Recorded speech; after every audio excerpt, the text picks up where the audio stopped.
In African spirituality, nothing goes unanswered. There's no heaven or hell. There is balance and imbalance. What you send out will return. We call it reciprocity. Not karma, not revenge, but a spiritual law written into the universe. If you harm others, harm will circle back. If you bless others, blessings will return.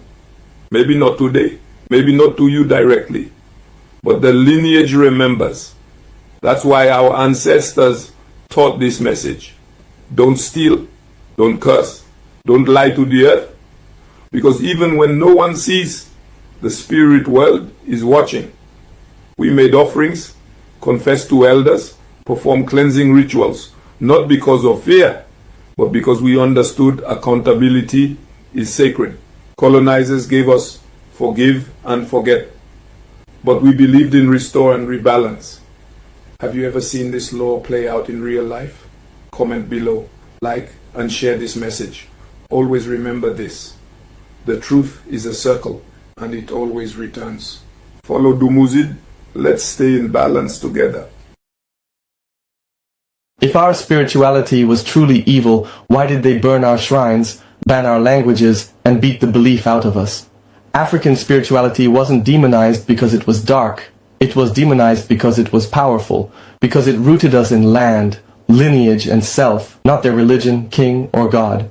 The colonizers didn't just want land, they wanted our soul. So they gave us their holy books while destroying ours, written in symbols, rituals, and memory. They called our diviners witches, our herbalists sorcerers, our ancestors demons. But what they feared was our ability to heal, lead, and believe without them.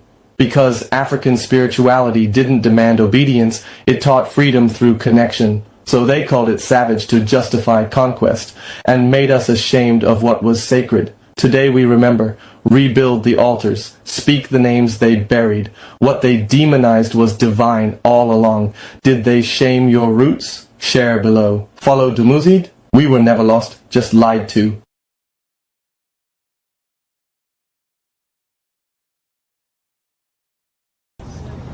We call her Mama Kill. She is my paternal grandmother, one of my best friends in life.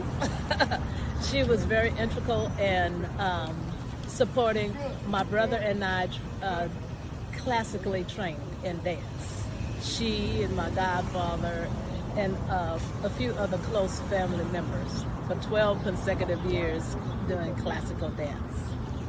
So it's in me. You know, I have it on my father's side, who was a cultural barrier at the age of 9 with Mr. DeJohn's band, and my mother's grandfather coming out of Martinique. So he came here years ago with other Caribs, and my mother said that he was a contortionist and a buck dancer. And that's why I think I love tap dance so much.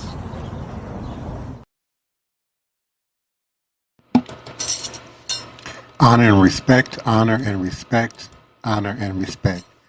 Divine all blessed greetings and salutations. It is another edition of Revolutionary Hoodoo, New Orleans Voodoo Secrets and Recipes. Powered, produced, promoted, sponsored, and supported by NOIVD, New Orleans International Voodoo Day. Inspired by National Voodoo Day in Benin, and led by the local Black community Spiritualist, New Orleans International Voodoo Day is a day of collective remembrance and spiritual reparation. This is preceded by a symposium and includes a procession to monuments at the sites of slavery in New Orleans, a ritual to account for and seek abolition for the city's and the country's participation in the institution of slavery. Homage to those ancestors who suffered through and survived the transatlantic slave trade, and honor and appreciation for the achievements of those who came out of this oppression.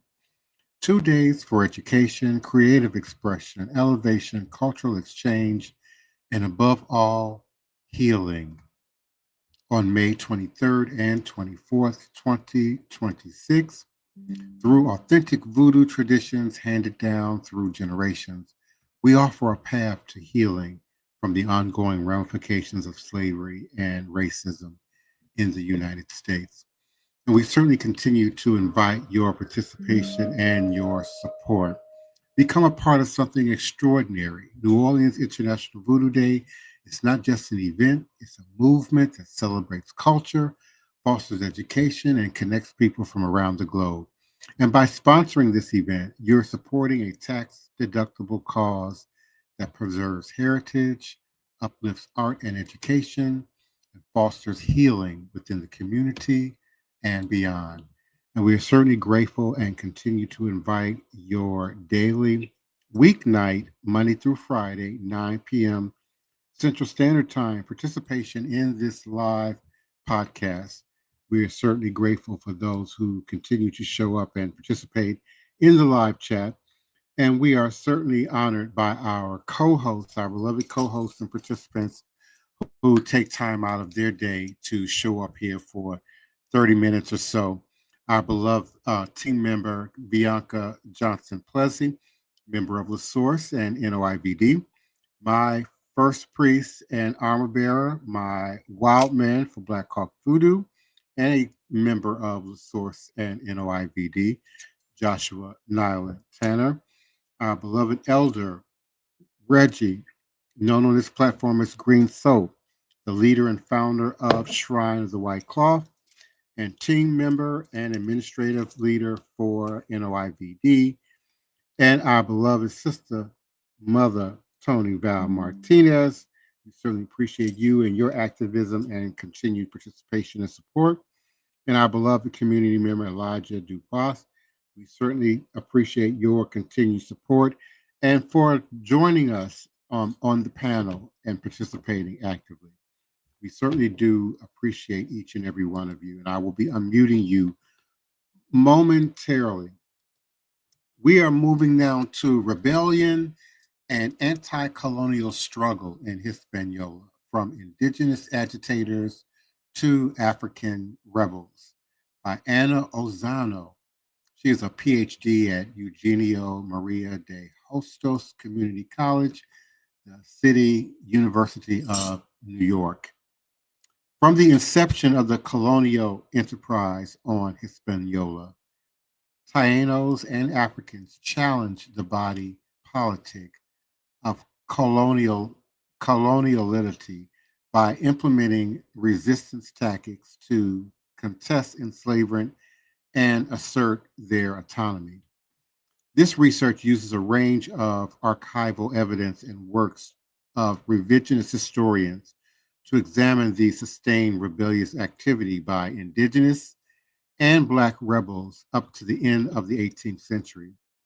Enslaved Tainos, Ladinos, and Buzales engaged in guerrilla warfare, plundered Spanish strongholds, established maroon enclaves, and constituted alternative identities and socio-political realities to assert their freedom.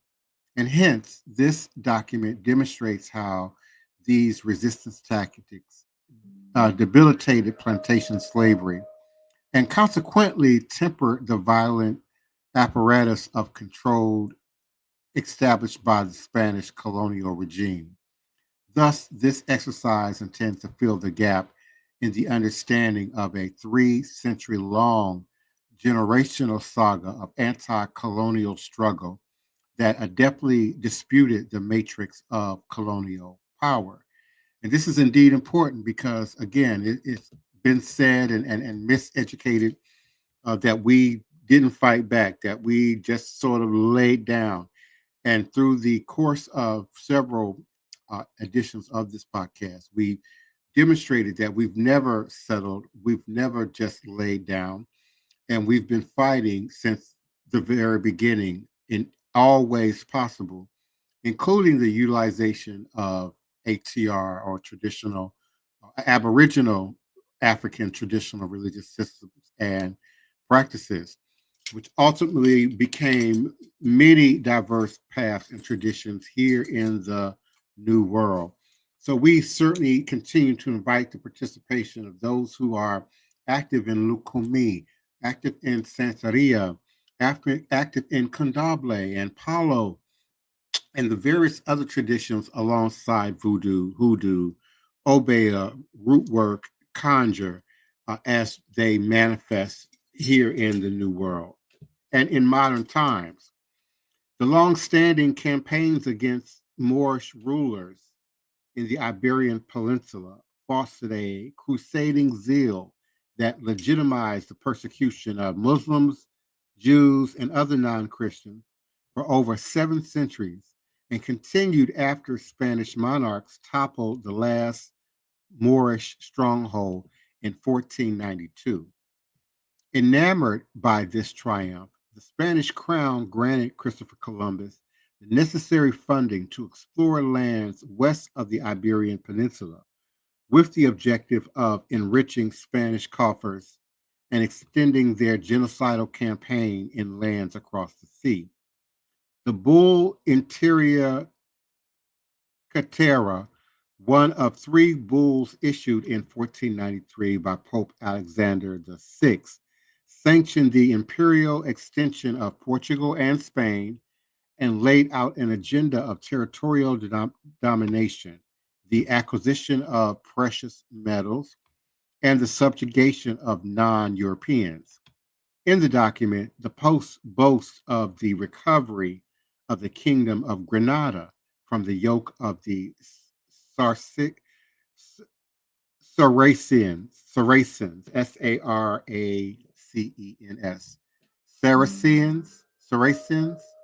denoting it as the final campaign that eradicated Moorish rule from the Iberian Peninsula and mandates the Iberian monarchs to extend their geopolitical power and dominate non-Europeans in the name of Christendom.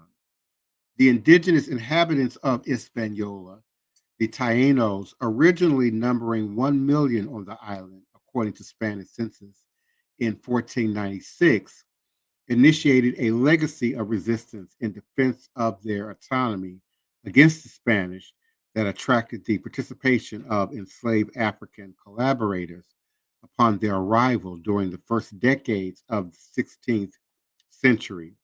Christopher Columbus invents his awe of the island's natural environment during his first voyage, noting that the best land of Castile could not be compared with it, and furthermore regarding it as the most pleasant place in the world.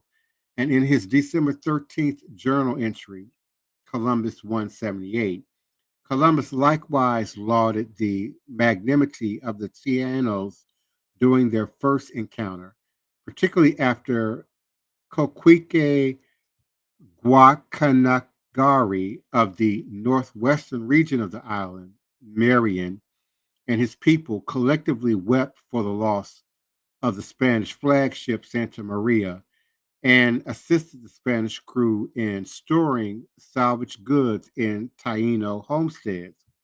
Directly addressing the Spanish crown in his December 25th entry, Columbus exalted their compassion, generosity, and naivete.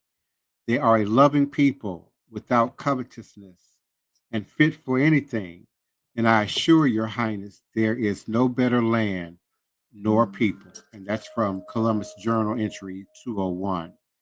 So as I bring this entry to a conclusion for today, and we continue on tomorrow night, in his ensuing December 26th account, Columbus again lauded Guacanagari for graciously safeguarding their possessions from the Santa Maria vessel, bestowing gifts of gold and preparing a lavish meal of indigenous fare, 3 or 4 kinds of ajes with shrimp and game and other viands they have, besides the bread which they call kazavi, another Columbus entry 202. And during this meeting, Guacanagari confirmed the location of gold mines in the Cibao region to Columbus' extreme satisfaction, since he promised the Spanish crown the extensive acquisition of this valuable commodity. So the admiral ordered the construction of La Navidad fort and settlement and confidently left 39 men, asserting that upon his return, they would have gathered a ton of gold collected by barter, would have found the mine and spices in such quantities that the sovereigns would, in 3 years, be able to undertake and fit an expedition to go conquer the Holy Sepulchre, as it was described. And again, this was a journal entry from Columbus, number 205.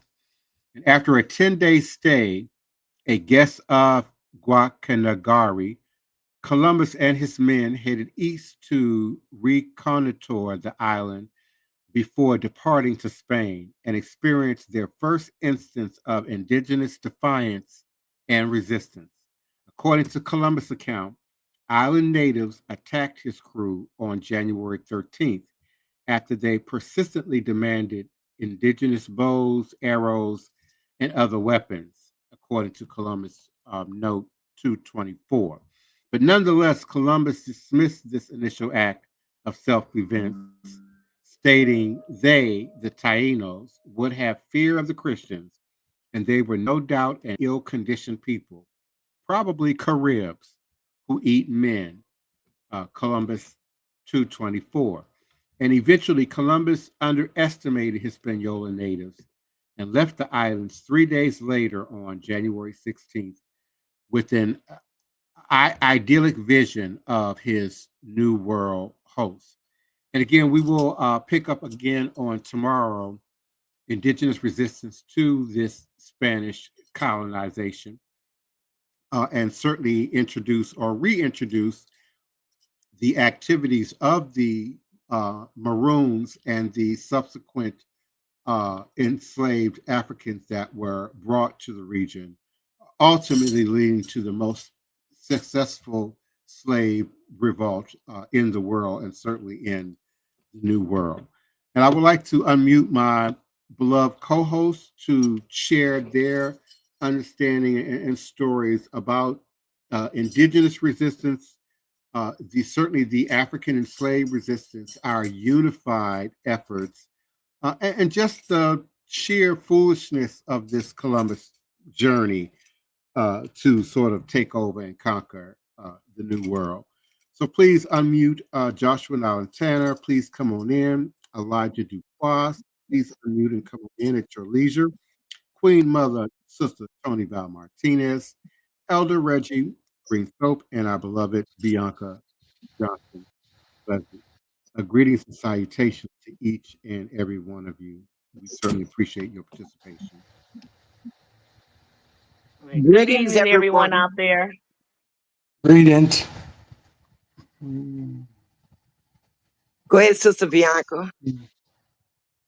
Now I want to well, I do have a quick question.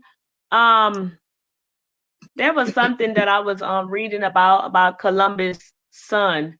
And I wanted to understand a little bit more on that.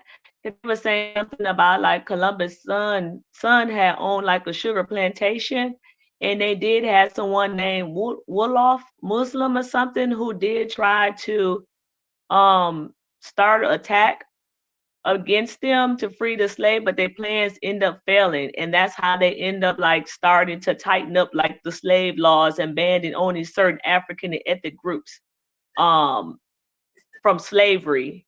Do you guys know anything a little bit more about that?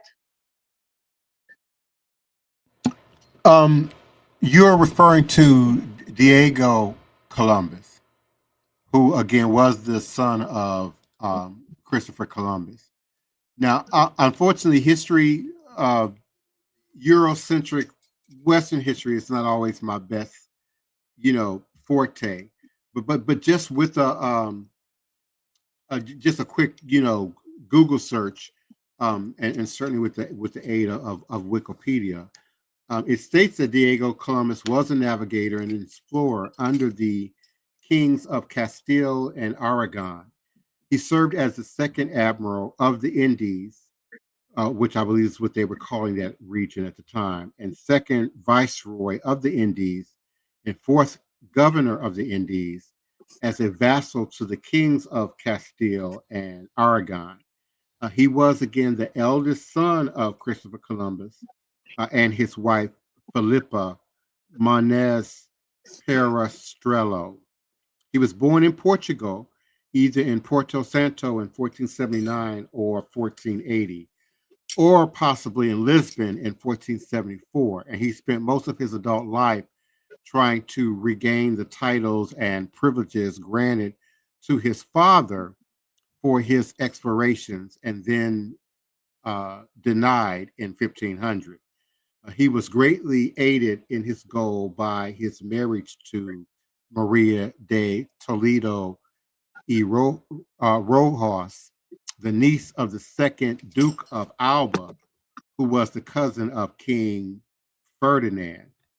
But I know that there's, a great deal of shenanigans involving King Ferdinand. I've probably heard more about him than I actually have of Christopher Columbus' son.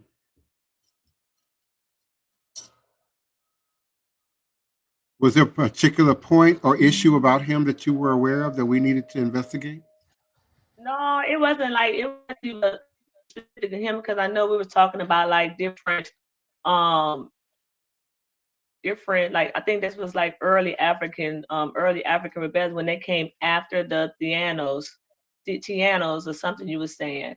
And I know, I think before the Maroon, they was mentioning something about Wolof Muslim, who tried to plan to attack one of the enslaved people, who tried to plan to attack against Columbus' son on the sugar plantation to help free some of the slaves, but they had failed. They had failed at their mission, and then that's when they had came up with the laws to like ban certain type of ethnic groups or Africans from slavery, like kind of tighten up the slave laws, because a lot of them were using guerrilla tactics to fight against them to escape. Well, in 1511, a royal council declared Hispaniola, Puerto Rico, Jamaica, and Cuba under Diego's power by right of his father. However, Yoruba and Veragua were deemed excluded, since the council regarded them as being discovered by Rodrigo de Bastildas. The council further confirmed Diego's titles of viceroy and admiral were hereditary, though honorific. And furthermore, Diego had the right to 1/10 of the net royal income. However, factions soon formed between those loyal to Diego and Ferdinand's royal officials. Matters deteriorated to the point that Ferdinand recalled Diego in 1514. Diego then spent the next 5 years in Spain, futilely pressing his claims to no avail. And finally, in 1520, Diego's powers were restored by Charles. Diego returned to Santo Domingo on the 12th of November, 1520, in the midst of a native revolt against Spanish rule in the area of Franciscan missions on the Cumana River, which was the site of Spanish slave raids alongside the salt and pearl trades. Diego sent Gonzalo de Ocampo on a punitive expedition with 200 men and 6 ships. Then in 1521, Diego invested in Bartolome de las Casas enterprise to settle the Cumana area. That failure, blamed on Diego, meant the loss of the king's confidence. That loss, plus Diego's defiance of royal power on Cuba, forced Charles to reprimand Diego in 1523 and recall him back to Spain. So the first major slave rebellion in the Americas occurred in Santo Domingo on December 26, 1522, when the enslaved Wolof laborers working on Diego's sugar plantation started a revolt. And during the rebellion, many formerly enslaved insurgents managed to escape into the mountains interior of the colony, where they began establishing and increasing the growth of independent Maroon communities among the surviving Tiano. However, a lot of the rebels were eventually captured, and the admiral had them hung at some point. Okay. Understanding. I just want to know why we call America and not Colombia if he discovered us. And why is Colombia Colombia? Did they not name it Columbius because they was embarrassed of what he did to the native people? Was King Ferdinand and them embarrassed and ashamed when words started getting around how they treated the native people? Would that be a good reason? Not to name him after him, but to name it after a man who came many years later. Perhaps. And they gave it his name, America's Vespucci. Perhaps. Yeah. But Sister Toni. Yes. Go ahead, Elder Reggie. Yeah, blessing everyone. But Christopher Columbus never really touched the American, well, what we call North American continent, right? He only touched Santo Domingue and I think Cuba. I'm asking a question because according to the history books, America don't come into play until the 1600s. Well, I thought it was like America's Vespucci came in like the 1507, 1509, something like that. But we were taught in school, what you're saying is absolutely correct about him not coming to America. But why are we taught from day one that he discovered America? Without question. Without question, though.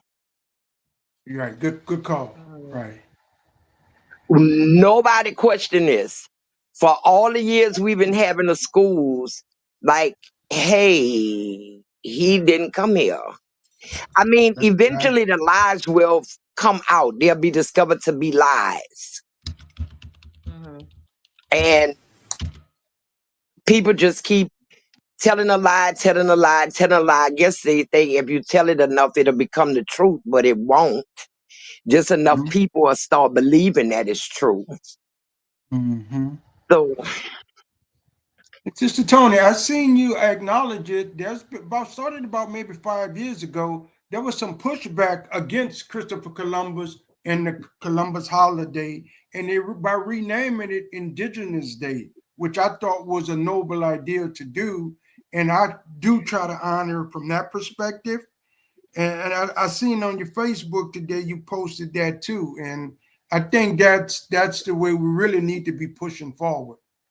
yeah, and it was officially changed. It was officially changed by Obama, I think. It's been that way for a couple of years, but people still was calling it Columbus Day. You know what people I'm talking about. But Trump just turned it back officially from being Indigenous People Day back to being Columbus Day.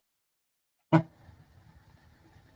I think to a large degree, they also give him sort of that credit for just initiating, European exploration into the New World. Initiated murder. I find it so strange. They make heroes out of all of their baddest people. Become heroes to them. Like Billy the Kid, like all of David Bowie. All of these people that they uphold they did horrible things. But that's their heroes. That's what I'm like, just forget all the evil stuff they did. Why recognize them at all? Elder Tony, I think that's the keynote point and underline is they did evil things, but to who? If they're doing evil things to people who've been dehumanized, in their mindset, it's probably not evil. Does that make sense? That's kind of like how I look at Yeah, it. I can understand because we were traded and sold and housed like cattle. Mm-hmm. So I can see why they would say, oh, look at them being evil to us no more than, oh, they kicked the dog. Oh, you know, oh, that wasn't nothing but a dog. He all right. And And we gotta realize their perspective on the Native Americans at that time. They saw them as savages. They didn't humanize them either. So when you categorizing people like that, it's hard to, I guess, put them on equal footing with you. yeah, I don't know. I just want to like, if they were so savage, why y'all could do that? Why they didn't just kill all y'all all the time y'all landed on the beach? They were so savage. Particularly since they were, considered cannibals, particularly in Mm-hmm. Korea. Well, Yeah, Elder the Tony, Caribs. Elder Tony, because I know you're like the historical library, but like for like when the first descendants of the slaves first got here, right? It was a good 200 years before they even considered the slaves to even have souls, right? Even baptism, correct? Yeah, because literally animals didn't have souls. We didn't go to heaven. We didn't have religion. We didn't have God. It was none of that. We were literally cows, sheep, cattle, possessions. No more than like people still, you can say all dogs go to heaven, and some people say no dogs go to heaven. That was what it was with us during the slavery days and the days, of when the tribal indigenous people, Mm-hmm. they Yeah, didn't and it's see still them happening. as having a god. They seen them as being pagan because they Mm-hmm. worshiped things that was not in line with the Catholic Church. It was no Jesus on the cross. It was the sun and animals and this, that, and the other thing. And what the hell are they talking about? Just overlooked. I mean, they bred us, they sold us, they killed us. Everything they did to animals, to cows and sheep, they did it to us. So, no, they didn't think we had no souls or nothing.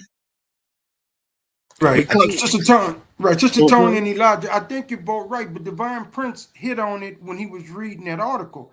It's stemming from that papal bull because the Yeah, king and the Portugal and the Spanish was heavy Catholics. And Pope whatever Nicholas. was coming, edicts was coming from the Pope is what they was using as their marching orders. Yeah, Yeah, but who was in the Pope ear at the time? Pope Nicholas V. I know, but who was telling the Pope to do this? Remember, the Pope was religious. He wasn't warrior in all this, but he held a lot of sway, a His, lot Mm-hmm. of his bigoted lawmaking. God told him to do it. Huh? His bigoted God told him to do that. No, some other dude sitting next to him in the pews told him to do it. Whoever it was.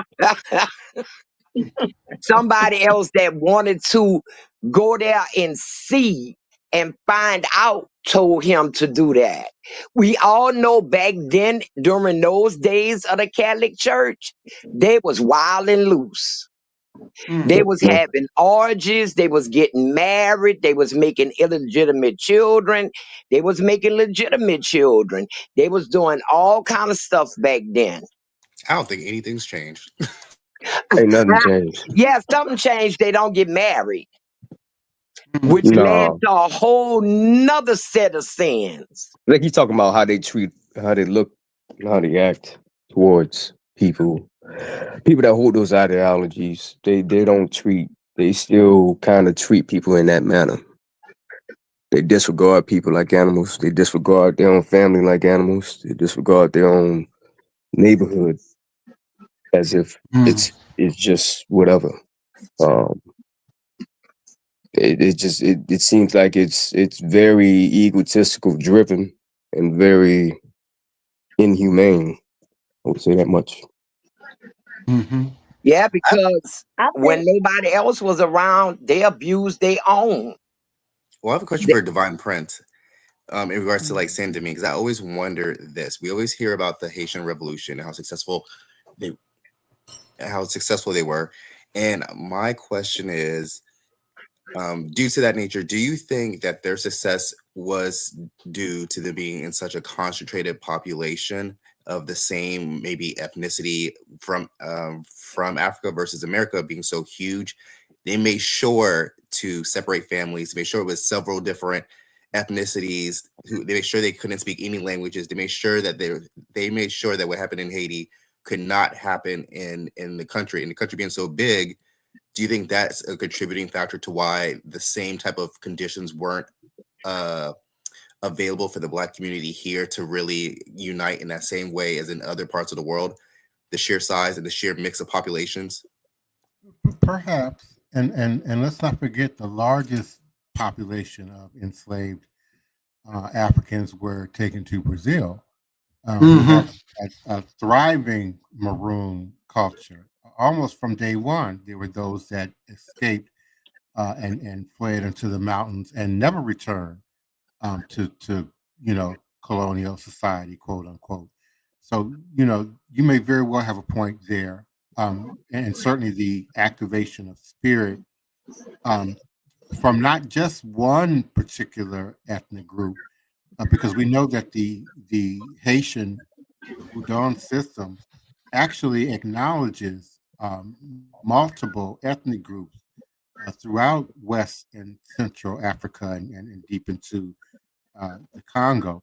So there were, mysteries, religious mysteries, if you will, spiritual mysteries from a diverse group of ethnic groups and spiritual practice that would have also converged to become sort of the organized systems of voodoo that we went on to see in Haiti and even in Brazil and Cuba. We see much more organized forms of ATR than what we were allowed to do here north of the border, primarily for, what you suggested, Elijah, the environment. We were in closer proximity to our oppressors than they were south of the border. We didn't necessarily have mountains to run into, thicketed, jungle to run into, though we had the swamp and the bayou, and the maroon cultures here in this region are often under discussed, are not given the same, sense of credibility as what we've gotten from, Nanny and the Maroons in Jamaica and what is it, Palermas in Brazil? Am I pronouncing that right? Yeah. Palermo? So yeah, there are very distinct differences in the enslaved environment here in the Deep South that differed greatly from the South Central and South America that affected how we manifest. And the indigenous peoples of these areas and Santo Domingo, the Taino, all those people played. I think they were the. I mean, if I'm wrong, someone please correct me. But I think that the indigenous people were the first people that were enslaved in those colonies, and their empatheticness towards the Africans that was brought over from Africa after they. I mean, I'm sure they was more than willing to help and help get them out of that treatment and out that system. And talking about maroon colonies from all over the Americas, South, Central, and of course the Southeast, the Seminoles and the wars in Florida against Spanish. All those were fought by the hands of Maroons and mixtures of people, enslaved and indigenous people of those lands. Well, I think for one thing, they went there thinking that they could use them for slaves, but the ones that didn't die from the diseases that they brought with them refused to be slaves and tried to fight back and ran off into the mountains and wherever else they was gonna run off to, and they saw, well, we can't use them. It's more trouble to get to use them, so we just gonna find somebody else to bring over here, because somebody got to do it. We ain't gonna do it,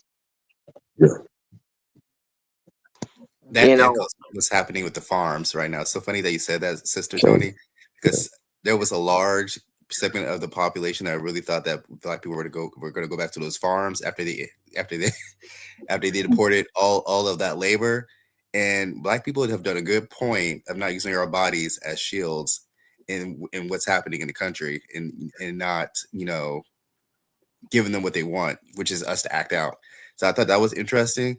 I guess the part that I find so frustrating, and I'm glad to be here with several elders, is why is it that it seems like in the Americas, it seems like our people have not been able to consolidate, and not even just Americas, but in Africa too, right? But you see the Europeans, they were able to consolidate. Asians, they were able to consolidate. In Latin America, to a certain degree, they were able to consolidate. And it's just like, why is it that, I feel like Africa is so rich in resources, so rich in in intellect and power, and I just don't know why it's like these two places where our people are, where we've just not been able to come together in the same way to become a superpower like Europe and Asia and Latin America. Armies and traders. They had the more powerful weapons, and they had more traders to their own people for wealth and all of this, for all of the wealth and everything too. I also think it's the proximity to whiteness, whether it's on the mother continent, through the colonial process, or here in the U.S. We have been as close to the oppressor as you can possibly get, if not literally in the same house. And so we've been deeply affected at the level of Ori, consciousness, head, how we think, how we process things, even developing perhaps a degree of Stockholm syndrome, and sympathy and empathy for sort of witnessing, I guess, the pain and the suffering of the oppressor, if that exists at all. Whereas we see a very decidedly different attitude from Asians and those Asiatic, Islamic, Middle Eastern folk in terms of their sort of overall willingness to commit acts of violence and revenge, in comparison to those of us, again, who've been in close proximity with them for some time now. And I could be wrong, but that would be my assessment. But that sounds about like right. And then we have so many isms. They divided us by plan. We have what they call the Willie Lynch letter that shows how they separated us. On the same plantation, we was against each other, and our numbers wasn't even that big. So we have a lot of stuff. I don't see. I won't say that. That numbers was pretty big during a certain point of time. We was about half of the population. I'm talking about on a single plantation. Oh, okay. Yeah. On a single plantation where they should have been united together, they were separated by house and field. Oh, you work in the field, I'm better than you because I work in the house. And that kind of started it. And then you had the complexion started coming into it. Colorism, featurism, yes. The colorism. Talk on it. And I don't know any other country except India that has that colorism problem. They have the people they call the untouchables, who are a little shade darker than them, who is Cash Patel. If he was in India, he would be in a gutter and couldn't get a job because his skin is darker. Well, Sister That's in Toni, I his can tell own you, country. Sister Toni, I can tell you from, because I'm a military bro, I can tell you from living overseas that colorism wasn't just a American experiment from when Europe took over pretty much everything. They spread that all around the world. So if you go into Latin America, there's colorism. Like most people don't even know that there's Black Latinos, and most people consider white Latinos, not even indigenous Latinos. White Latinos are the face of Latinos. And then in Asia, right, in Japan and the Philippines, there's mestiza, which is the more Spanish mix, and then there's the indigenous, which will look like more like Black, basically.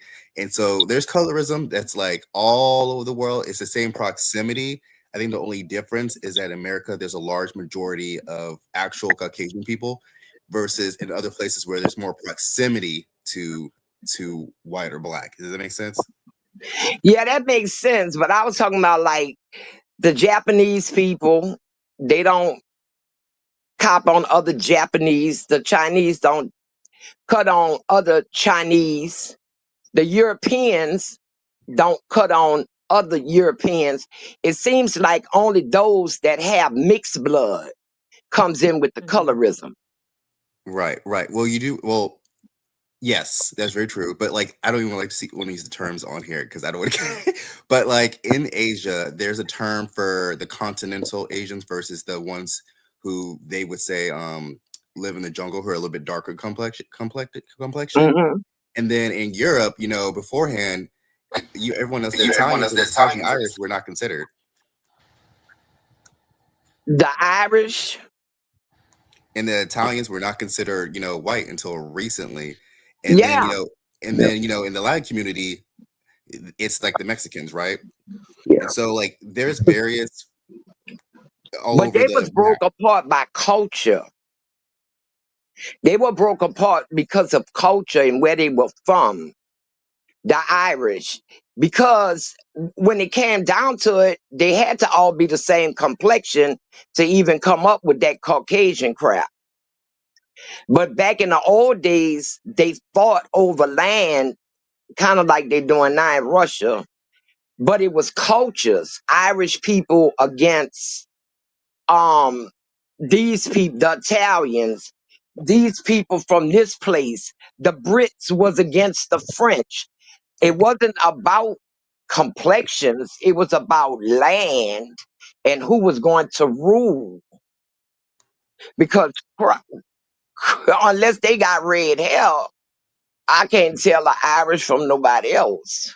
I think there's been a lot of mixing lately, but I need to ask actually Divine Prince that because another elder, someone brought that up to me about basically, and maybe it's what you or Divine or Elder Reggie can kind of debunk this myth, but there's like this myth that like a lot of the Irish were look basically like Black.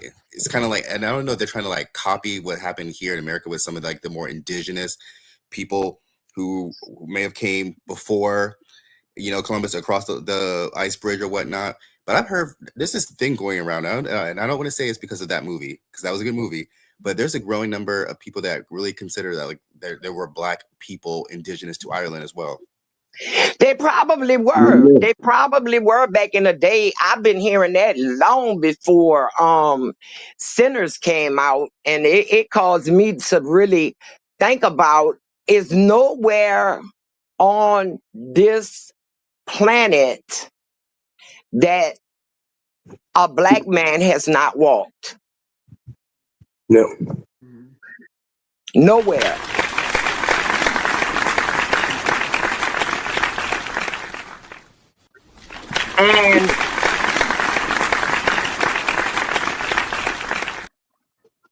And my thing is, if they were the first people, they probably was the first to walk there. Now, they probably had indigenous darker skinned people there, but all of my research on everything was that the Irish and the Blacks have always gotten along, have always shared similar backstories. Now they have the thing that Irish, I see where they're saying Irish people are Black. Well, I That's am the new 6%. I thing. am 6%. That's the new thing. Nah, but when you look back, I mean, I wouldn't be surprised. And who is the saint? Saint Patrick, the one who was supposed to be and ran all the snakes out of Ireland. Mm-hmm. That's why Yep. he's the saint. There's also a saying that it wasn't snakes he was actually talking about. It was the demise of all the indigenous people that they found there, which he was Catholic, so they were Right. known for doing that. They always sending the priest first. They always sending the priest before they send in the army. They get the priest to soften you up and give you the book. And once you complicit and just saying, okay, here come the army to take everything from you and leave you with a book. I'm trying to take your mind. Trying to take your mindset and trying to take your spirituality. We don't, like I said, we as a people have so much dividing us, silly stuff, and down to clothes, down to complexion, down to hair. I mean, I caught hell going to school in elementary school for being light complected and living in a lower ninth ward. You could ask anybody the time you got there where I lived at, describe me, and they could tell you exactly. That's how few of us it was down there. It didn't stop until I started outgrowing my classmates. You want to fight now? So we have so much stuff. I don't think we ever going to get over it. Ever going to get over it. I don't think if we all had to battle the same enemy and all wanted to battle the same enemy, like if ET aliens came here, we would find a way to still fight each other. Why are we trying to fight them? That's how deep I think the brainwashing is. Mm-hmm. Sister Toni, I don't know. And going along with that, we're just being what, like less than 17% of the population. I don't know if prior to everything that happened in the past 10 months, 100 years from now, based on what like a lot of figures say, that like we would even have these issues from 100 years. I think we would be so mixed and so jumbled between the white and black and brown population, especially with the brown population. I think that was a big driver for everything that's happening right now. The nation was becoming too brown, too ethnic. There's too much interracial marriage, and I think a small segment, but a loud and now powerful segment, saw that and pumped the brakes and reversed us hundreds of years backwards. And I think that's what's happening right now. Yeah, it's true. Very true. And a part of that is we allowed it to happen because we stopped watching them. We start saying we have overcome. We start saying it's no such thing as racism in America. We weren't vigilant like our ancestors was. We didn't teach our children that. Well, most of us. I can't say none of us, but enough of us to allow this to be going on right now. We didn't keep up the momentum from the 60s. We had a rise. When my mom was out there saying, do not integrate, do not, they wanted to anyway. The mass majority of us, and now the mass majority of us are seeing it's the worst thing that happened to us since slavery, because it put us back into another form of slavery. Mm-hmm. We are slaves to the system. I think that we forgot. I think that's such a wise and poignant thing to say, because I think me and Joshua and Bianca, I think we are maybe in the same age range, and we grew up in a time that was a little bit like, I don't say easier, but like we grew up on the shoulders of what a lot of the elders have walked, and we benefited from those things, and we grew up in a different world. And I'm not gonna say just like Black people. I'm gonna say women. I'm gonna say the LGBT community. We all got comfortable. We all got complacent. We all thought, okay, this is done. We're settled. This is, we can just move on. We can mainstream. We don't need our own businesses and our own things of that nature. You know what I mean? And then what we found out, just like that, what a lot of the elders was telling us, is that it's always important to have your own stores, your own businesses, your own thing, because now we're finding out that a lot of those things are being taken away. And we're not gonna get it back. Oh, we speaking for way myself, over I can our never. time. Speaking for myself, before we go, I just wanted to say that our generation, a lot of us did have that narrative. I remember taking flack for speaking up about what is happening right now during that time. A lot of my friends from high school to this day, they're like, "Josh, you've been right the whole time." I'm like, it's not that I'm right. It's just like I was raised by two chiefs, firefighter chief and naval chief that traveled the world, and I had those examples in my family, and coming from a rich family of people that was pioneers in this country, I could see the direction we was heading in, and I was really worried about it, and still is today. But I feel like we're at a point now where we can do something about it, and we just got to come together to be able to do it, and find and make our own way. That's just the way it's going to have to be done. I mean, that's the best way of it being done in the first place. So. Yeah. Well, we way past our time. We can pick this conversation, which was a very good conversation. We're gonna be sure to pick it up tomorrow. I want to turn it over to Elder Reggie to close us out. Good night, everyone, from Sister Toni, Val, Martinez. Y'all have a nice night. And Elder Reggie, take it over. Yeah, thank you, Sister Toni, for the pass. Thanks everyone for showing up tonight in the chat, in our board. It was a beautiful show tonight. I've done a lot of listening because everybody had something to say and you had good points. And we will continue to build on this. With that, I say, lest we forget, the spiritual medicine of voodoo brings healing and relief from the shackles of slavery that binds the master and the slave to the same chain of social division. We still have work to do. I'd like to give one announcement because the 21st is coming up before the 1st of November. Come out and join us for our next moon ritual prayer and application ceremony will be on the new moon, Tuesday, the 21st of October at 6:30 p.m. And that address is 710 Cluid. It's called Cluid Gardens, a ritual of spiritual warfare and gathering. It is a must that we continue to do these events.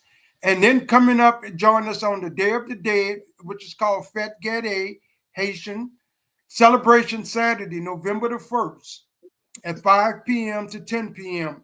And that location is the New Orleans Healing Center, 2372 St. Claude Avenue, the corner of St. Roch and St. Claude.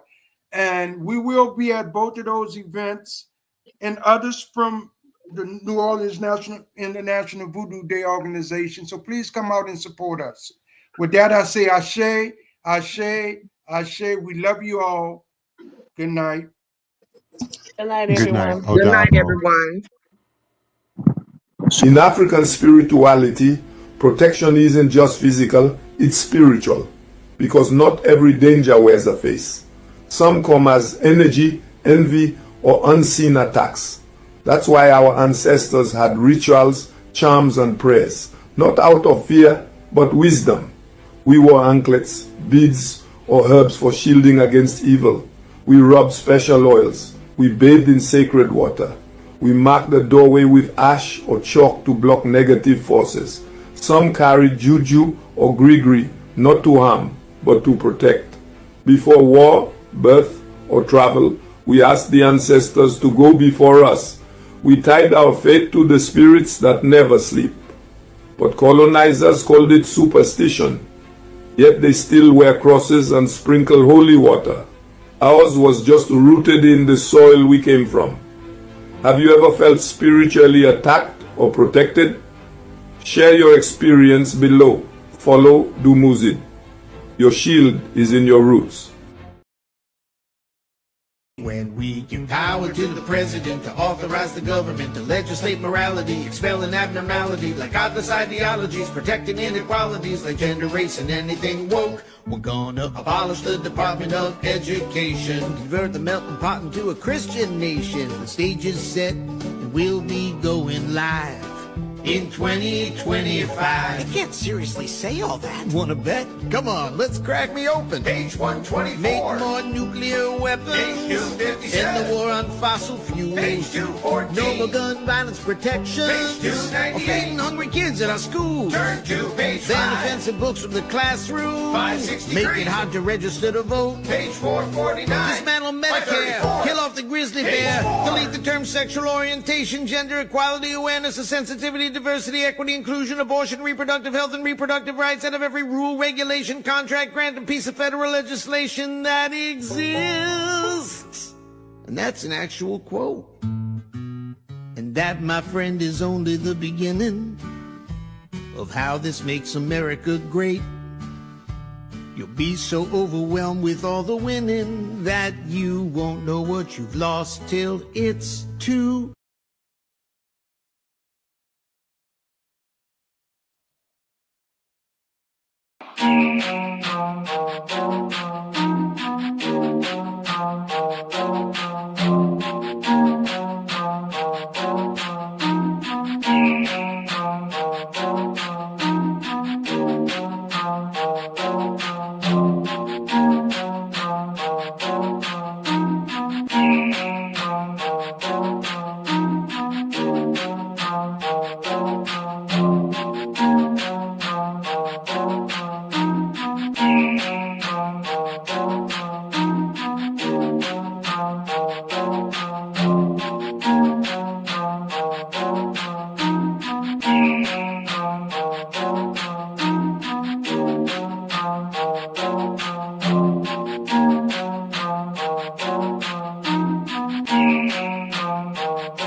Please, allow me to show you something.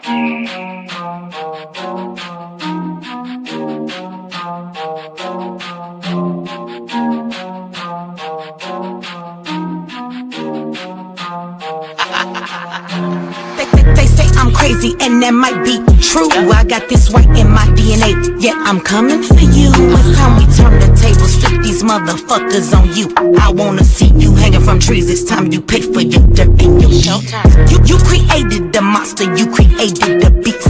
Now all this savagery you just gon' reap. I'm coming home, daddy, to the plantation, and I'm taking the lives of everybody, including the children, on some Nat Turner. Oh, do you hear that sound? It's about to go down. Unleash the beast, we about to tear this motherfucker down. Do you hear that sound? It's about to go down. Unleash the beast, we about to tear this motherfucker down. I met my girl Harriet at the gate. If you wanna know how she doing, yeah, she's straight. But she had one question: when we gon' get up? All that talking tough, yeah, we don't walk it tough. She got it locked and loaded, got that piece up on her side. She looked me in my eyes and said, "Meet you ready to ride?" Moving forward, you gotta use both eyes. Watch your front and watch your back. Keep your hands up on your gas. Do you hear that sound? It's about to go down. Unleash the beast, we about to tear this motherfucker down. Do you hear that sound? It's about to go down. Unleash the beast, we about to tear this motherfucker down. He sit at the table, but he don't order no bacon. He greet me in those words, Assalamu alaikum. Got them glasses on his face, making them waves in his head. He go by the name of Detroit Red. He looks me in my eye and says you only get one try. Know that your biggest opposition will come from the inside. I know you wanna love them all, but don't even try, because they'll smile up in your face while plotting your demise. Do you hear that sound? It's about to go down. Unleash the beast, we about to tear this motherfucker down. Do you hear that sound? It's about to go down. Unleash the beast, we about to tear this motherfucker down.